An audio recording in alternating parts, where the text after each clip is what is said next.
which is complexity. Welcome. Today's doodle was based on a word less. But before we begin, and like the last few doodles, I'd like to remind you, in case you're listening to this before the end of January 2024, I'm running a tiny gift thingy on DeviantArt, link in the description, where basically you can comment on a post with one drawing that you made in January and kind of explain what you like about it, the interpretation of it, the meaning that you have in your mind and why you like it. And I'll select, with my partner, we are gonna look at the different comments and select 5 of them to receive some prizes. And so yeah, it's basically if you like my doodles, the things I'm creating. But anyway, for this word of the day, which is less, I kind of decided to go back to a character that we've seen for the first time not so long ago, which was the partitioner.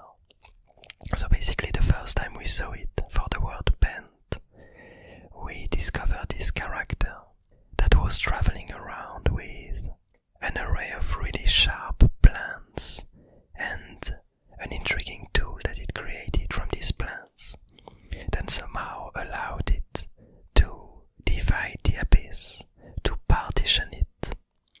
And so when we saw it, it was doing just that. It was basically pushing the abyss to cut itself in half. And so from this idea, it kind of gave us a lot of information, because we've seen previously, in some of the doodles, we've seen tiny pieces of the abyss held in bottles here and there, and we didn't yet know how could these different characters have been able to kind of encapsulate some pieces of the abyss to break it apart from the whole. And now it gave us this information that there's actually at least one character that kind of evolved to be able to do just that, that managed to find a way to push the abyss into breaking itself apart. And that's this character that we're finding ourselves with today. And so the place in which we find it seems to be its home. It seems to be the place where it lives, where it belongs, and where it does its, I don't necessarily want to say experiments, because it seems like it knows exactly what it's doing, but it does its cooking, it does its preparations. So basically there are a few elements on this doodle. First of all, on the very bottom left, we see a lot of glass bulbs without openings, where basically it seems like the partitioner held pieces of the abyss.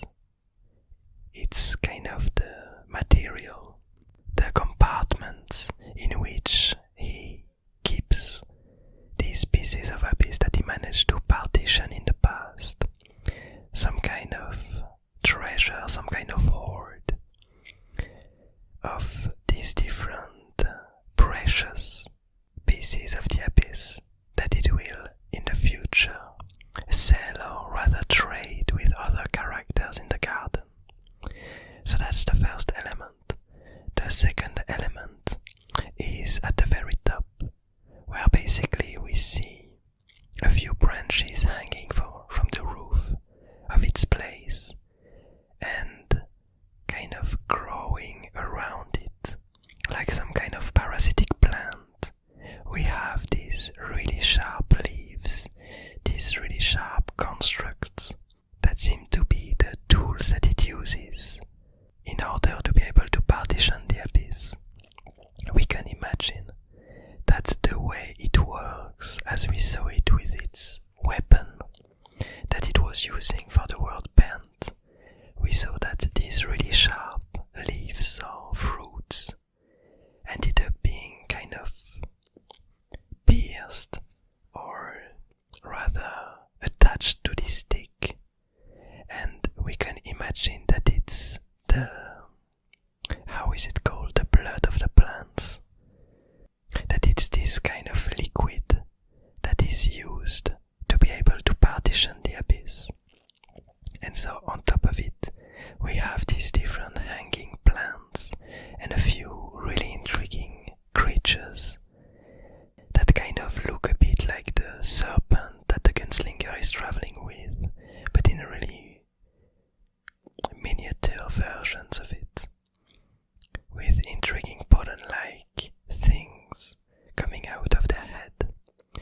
We can imagine that they kind of evolved to live in symbiosis with this plant, with these parasitic plants, and to keep them in good shape, probably again, in order for them to gather the liquid that lives within these fruits/plants. And so we can see this kind of very tiny ecosystem that managed to live on these tree branches. And so we can imagine that at some point the ancestors of the partitioner, or the partitioner itself, ended up discovering this material and slowly learning to make them grow and to keep them in a safe place. And so I think it might be interesting to kind of question why these plants, why their blood is able to partition the abyss.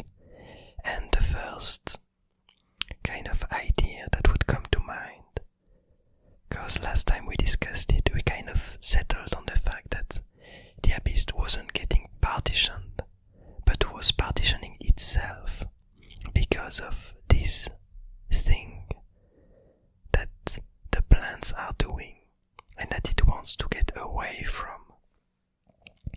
And so what I would imagine is that since the abyss is looking to spread and to engulf everything that's around it, to engulf most of the material, most of the information that surrounds it, it might be that the blood of this plant is a material that goes against that would somehow be able to retrieve information.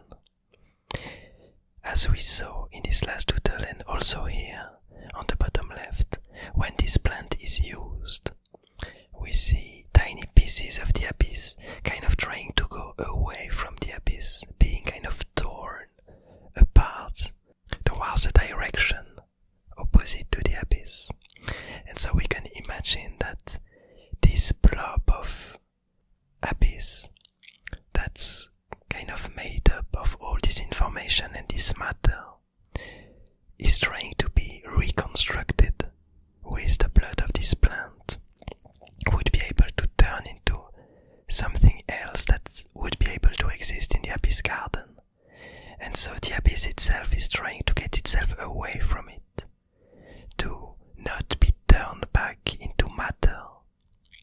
And we can imagine that the reason why it's not indeed turning back into matter, because in theory, if you just use the blood of this plant onto some abyss, you would imagine that if it could turn back the abyss into something else, then by using these plants in theory, the partitioner would be able to reverse this process of the abyss engulfing everything around it.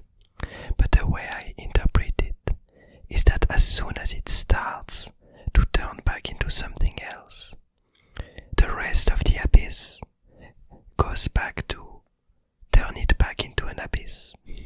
It's not really clear how I explained it, but basically you could imagine that you have a circle of the abyss and a bit of it on the right that's starting to turn back into some kind of plant.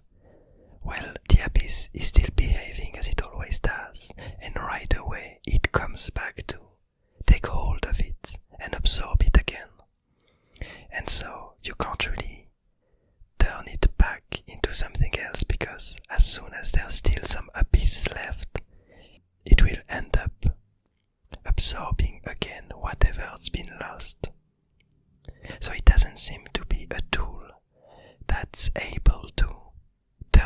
the abyss into the information it was before, into the material and the beings and the plants that it used to be. But despite that, the abyss seems to really dislike this material. And so the partitioner, by using this trick, is able to make the abyss split itself in parts, in pieces. And so another element of the doodle is the partitioner itself, which we see doing some intriguing things on the right, but we also see some kind of gathering stick on its back that it uses to gather the plants that reach from the top, that it then will use to turn into these hunting weapons to be able to capture pieces of the abyss.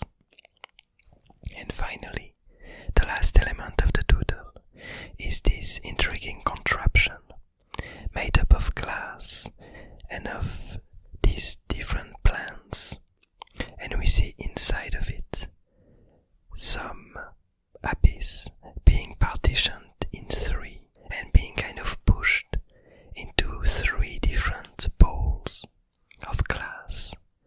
And so we can imagine that, we can infer something else about it, that the abyss is not able to absorb this material in which it is contained. Somehow this glass seems to be a material that's not alive enough, that doesn't have enough information for the abyss to be able to absorb it. It somehow seems to not exist for the abyss. A bit like you could imagine if the abyss is only able to see. And if that's the way that it gathers information and tries to absorb it, you can imagine that if this material is invisible to the abyss, that it wouldn't be able to gather it, it wouldn't be able to eat it up. And so that might be the reason why these pieces of the abyss are able to be kind of stored in this material for a certain amount of time. But as we know, as we've seen with one of the last doodles, with the unknown seeker, and this old piece of abyss that was being held in a tiny artifact piece, it seems like no matter what, they end up finding a way to escape. But maybe the partitioner is one of the first creatures that managed to find a way to endlessly keep the abyss inside of an enclosed environment and to stop it from spreading. And I think that it's quite of an interesting take, that even though at some point we had these events that led the abyss to start spreading uncontrollably, as time goes by and as there's more and more of this abyss spreading, you end up with characters, with beings that are able to survive in this environment, that randomly gain traits and evolve in a way that allows them to survive despite the spread of the abyss, and that end up being able to use it in their advantage, and that end up kind of overrunning it, just like the abyss overrun the old artifacts. And so you have this really interesting cycle of whenever something becomes so widespread in an environment, the way it ends up evolving, the way the environment itself evolves, is kind of on top of this thing that overspread itself. It might be a bit unclear the way I try to express it, but you can imagine every time you have something that goes spreading uncontrollably, the environment itself ends up overrunning it and adapting to it. No matter how long it takes, you always have new things that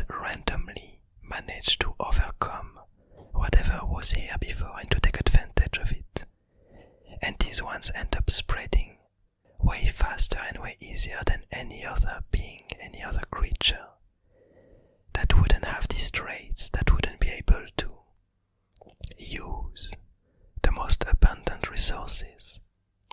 And so you could imagine here in the Abyss Garden that since at some point the Abyss became one of these abundant resources, that the characters that were randomly stumbling upon ways to use the Abyss ended up spreading way better than others and reproducing themselves way easier than others.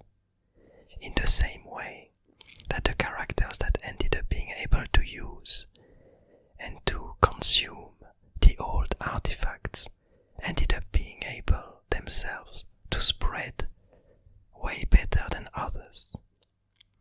And you have all of this ecosystem that slowly evolves around it. And somehow I find it really interesting. And it really just logically evolves on its own. And it's quite a fascinating thing to witness. But anyway, I hope you enjoyed this doodle.